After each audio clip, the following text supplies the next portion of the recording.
दलित आरक्षण पर झुकने को नहीं तैयार। चंद्रशेखर आर पार को हो चुकी हैं तैयार। नौकरियों में आरक्षण बनाने की मांग। एससी के फैसले पर माया आजाद की डिमांड। मैंने जिस दिन ये ऑर्डर आया था उसी दिन अपना पक्ष रख दिया था। पहली बात, एससी एसटी का जो रिजर्वेशन है उसका आधार आर्थिक नहीं है कि उसमें क्रीमी लेयर या वर्गीकरण किया जाए। उसका आधार जो है वो अनटचेबिलिटी है, छुआछूत है, भेदभाव है, जातीय उत्पीड़न है। तो सर्वोच्च न्यायालय को हमारी फिक्र ये बहुत अच्छी बात है, लेकिन सर्वोच्च न्यायालय को सबसे पहले उन्हीं के ऑर्डर के अकॉर्डिंग जातिगत जनगणना करानी पड़ेगी। फिर उसके आंकड़े जुटाने पड़ेंगे, उसके आर्थिक आंकड़े भी जो है जारी करने पड़ेंगे, तभी वो सब चीजें कर सकती है। तो उनको करना पहले चाहिए। अगर वो दलित वर्गों के इतनी हितैषी हैं तो उनको सब सारा बैकलॉग भरवाना चाहिए और जातिगत जनगणना के ऑर्डर सरकार को देने चाहिए। अगर एससी एसटी एकजुट रहेगा तभी अपनी लड़ाई लड़ पाएगा। हम तो लंबे समय से अभी जो है एसजीपीजी जो है वहां लखनऊ में और इलाहाबाद जो है यूनिवर्सिटी में जिस तरह से एनएफएस करके हमारे लोगों को निकाला गया, ये स्पष्ट है उन एनएफएस को भरवाने के लिए सरकार ने क्या किया है। उन एनएफएस को भरवाने के लिए सुप्रीम कोर्ट ने क्या किया है, तो वो कुछ नहीं किया है।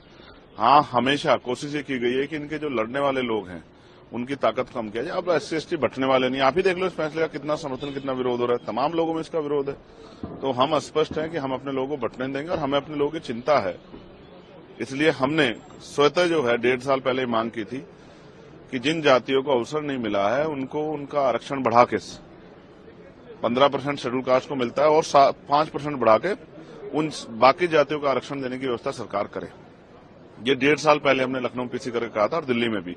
और जो ओबीसी की भी ऐसी जाति है उनको भी जो है 15% अलग से रिजर्वेशन देने का काम जो है 27% से अतिरिक्त सरकार करे। लेकिन कहां सुना, सुप्रीम कोर्ट ने भी नहीं सुना। तो जब आप ईडब्ल्यूएस 10% दे सकते हो तो आप जो है 5% शेड्यूल कास्ट के लोगों को बढ़ा क्यों दे सकते?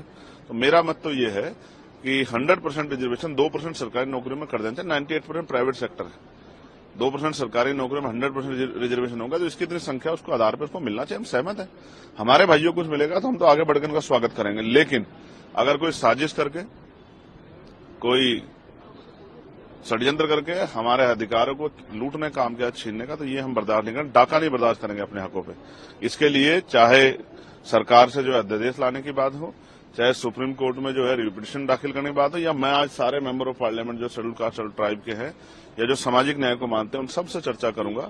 और बहुत जल्द जो है एक बड़ा जो है हम अपना इस संघर्ष का स्वरूप सरकार और सुप्रीम कोर्ट को दिखाएंगे। हम अब पीछे हटने वाले नहीं। हम अपने अधिकारों के लिए, स्पेशली मैं चंद्रशेखर आजाद, अपने लोगों के अधिकारों के लिए, बाबा साहब अम्बेडकर ने कहा था कि जब मेरे हित में और देश हित में टकराव होगा तो मैं देश की तरफ रहूंगा, लेकिन जब मेरे समाज के हित में और देश हित में टकराव होगा तो मैं समाज की तरफ रहूंगा। मैं फिर आज कहता हूं कि अगर कोई भी हमारे अधिकारों छीनने काम करेगा तो हम हर कीमत चुकाने के लिए तैयार हैं।